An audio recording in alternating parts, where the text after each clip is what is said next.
Adviser to government से गुजारिश है आज की गैदरिंग से खिताब करें। अस्सलाम वालेकुम रहमतुल्लाहि बरकातहू। मी अंदरिकी नमस्कारम। Good evening also. मेरे अजीज भाइयों, आज इस खदीम शहर हैदराबाद में एक जश्न का माहौल दिख रहा है। मैं और हमारे हरदिल अजीज चीफ मिनिस्टर साहब और बैरिस्टर असदुद्दीन साहब गाड़ी में आ रहे थे तो बुरखापोश खवातीन भी बड़ी तादाद में दिखे। मैंने कहा कि भाई इतनी बड़ी तादाद में हमारी बहनें क्यों ठहरे हुए हैं, हमारे लड़कियां क्यों ठहरे हुए हैं? तो कहे कि चीफ मिनिस्टर साहब का खैर मकदम के लिए ठहरे हुए हैं। ये सुनने के बाद हमें वाकई बहुत मसरत और खुशी हुई। भाइयों और बहनों, आज के इस जलसे में जो कई बरसों का पुराना ख्वाब था, 12 साल का ये ख्वाब था कि हैदराबाद में मेट्रो रेल आए और यहाँ के अवाम या इमलीबन बस स्टेशन से लेकर यहाँ फलकनुमा चंद्रायन गुट्टे से लेकर एयरपोर्ट तक हम लोग सफर कर सके। ये प्लान पहले तो सिर्फ इमलीबन से लेकर फलकनुमा तक 5.5 किलोमीटर का पेंडिंग प्रोग्राम था, लेकिन 12 साल तक हम सब लोग पुकारते रहे, चीखते रहे, लेकिन चीफ मिनिस्टर को आवाज सुने नहीं आई। साबिका चीफ मिनिस्टर को वो खाली कान खुश करते रहे, हर बजट में 500 करोड़ अनाउंस करते रहे, लेकिन दिए कभी पैसा नहीं। लेकिन आज आपके साथ में, आपके दरमियान में हमारे तेलंगाना के हरदिल अजीज चीफ मिनिस्टर, नौजवान साथी, नौजवान चीफ मिनिस्टर आली जनाब रेवंत रेड्डी साहब, उन्होंने कहा कि नहीं, हम पुराने शहर को पुराना नहीं रहने देंगे। आज के बाद पुराना शहर नहीं, शहर हैदराबाद, ग्रेटर हैदराबाद बोलना है। इसको पुराना कहकर हमारे जिस्म का एक हिस्से को अलग नहीं करना है। हैदराबाद एक जिस्म है, उसको एक हिस्सा पुराना शहर बोलकर उसको बैकवर्ड नहीं रख सकते। इसको तो मैं बर्दाश्त नहीं करूंगा। इसके साथ साथ आज के जलसे में आपके हमारे यहाँ के लोकसभा के एमपी बैरिस्टर असदुद्दीन साहब और यहाँ पर आए हुए हमारे सारे एमएलएस, हमारे एमपीस और एमएलसीस और इलेक्टेड रिप्रेजेंटेटिव सबका मैं तहे दिल से खैर मकदम करता हूं।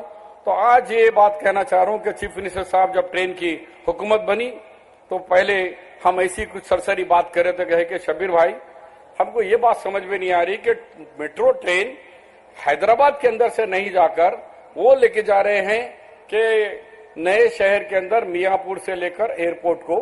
ठीक है, ले जाने दो, लेकिन ये लोग क्या गुनाह करे हैं कि यहां ट्रेन क्यों नहीं जा रही है? जो थिकेस्ट पॉपुलेशन एरिया है वहां क्यों नहीं जा रही है? और उन्होंने एक बात कही जो मेरे दिमाग में भी नहीं आई। उन्होंने कहा कि आप महसूस करें कभी शबीर भाई, जब बड़े लोग जाते हैं वहां से माधवपुर से, मियापुर से, तो वो गाड़ी सेल्फ ड्राइव करते जाते हैं, रेलवे स्टेशन में रखते हैं और स्टेशन में बैठते हैं, फ्लाइट में बैठते, फिर वापिस आते, फिर गाड़ी ड्राइव करते घर आ जाते। अरे जब पुराने शहर के अंदर से कोई आदमी जाता है, चाहे वो उम्रे के लिए जाओ, चाहे हज के लिए जाओ, चाहे गल्फ कंट्री में कमाने के लिए जाए, चाहे हिंदू भाई हो, मुस्लिम भाई हो, उसके साथ मिनिमम 50 लोग जाते हैं छोड़ने के लिए, फिर रिसीव करने के लिए भी 50 से 100 लोग जाते हैं। ये फुल ट्रैफिक का एरिया है। यहाँ उन बेचारों को नहीं देकर पैसे वाले दौलतमंदों के लिए सोच रहे हैं। मेरी सोच वो नहीं है। मेरी सोच ये है कि शहर के अंदर चाहे कोई भी मजहब का हो, यहाँ के लोग जो भी जाते हैं गल्फ में कमाने के लिए हो, चाहे उम्रे के लिए हो, हज के लिए हो, यहाँ और कोई मकसद से जाने वाले हो, तो उनको छोड़ने के लिए जाने वाले भी बड़ी तादाद में होते हैं, उनको रिसीव करने के लिए बड़ी तादाद में हो। फिर एरिया कैसे डेवलप होगा? मैं बताते चलूं रेवंत रेड्डी साहब को, जब 2008 में फाउंडेशन डाले, 2008 में फाउंडेशन डाले राजशेखर रेड्डी साहब, और इत्तेफाक से मैं भी जब था इंचार्ज हैदराबाद मिनिस्टर। आज मुझे इस बात का भरोसा है, हम सेकंड टाइम फिर नाम यहाँ पर आज फाउंडेशन को आए हैं।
तो वो ये कहना चाह रहा था कि जब राज शेखर सीएम थे, मैं इंचार्ज मिनिस्टर था, हम लोग जब ये चंद्रायन गुट्टा रोड, जब ओवैसी साहब भी थे, अकबरुद्दीन साहब भी थे, सब लोगों ने मिलकर कहा कि भाई चंद्रायन गुट्टा ब्रिज और बंडलागुड़ा, आज रोड आने के बाद से हैदराबाद की तरक्की, पुराने शहर की तरक्की शुरू हुई है।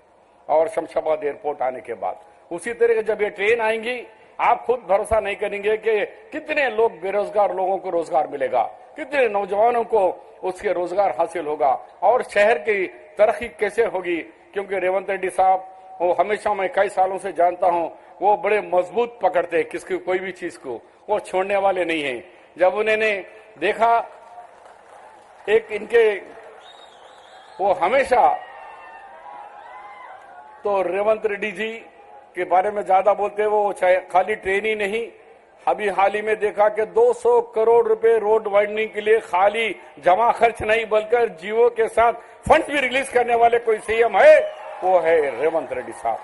और यहाँ के एमपी साहब ने भी बहुत सारे पूछे हैं और सीएम साहब खुद अनाउंस करेंगे कि यहाँ मेडिकल होगा, बड़े बड़े दवाखाने होंगे, आईटी हब होगा और एजुकेशन हब के लिए भी पूछ रहे हैं। और मुझे पूरा भरोसा है रेवंत रेड्डी साहब आप लोगों को नाराज नहीं करेंगे, बल्कि आपके उमंगे और दावों से भी ज्यादा करके बताकर ये बात कहेंगे कि कांग्रेस पार्टी रेवंत रेड्डी साहब पुराना शहर नहीं देखना चाह रहे, हम बराबर नया शहर और पुराने शहर को मिलकर तरक्की करना चाह रहे। जय हिंद, खुदाफिज।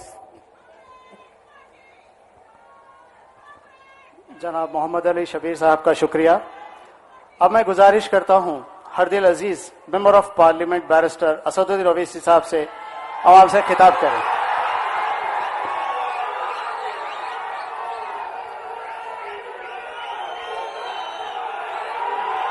बिस्मिल्लाहिर्रहमानिर्रहीम। अस्सलाम वालेकुम व रहमतुल्लाहि व बरकातहू।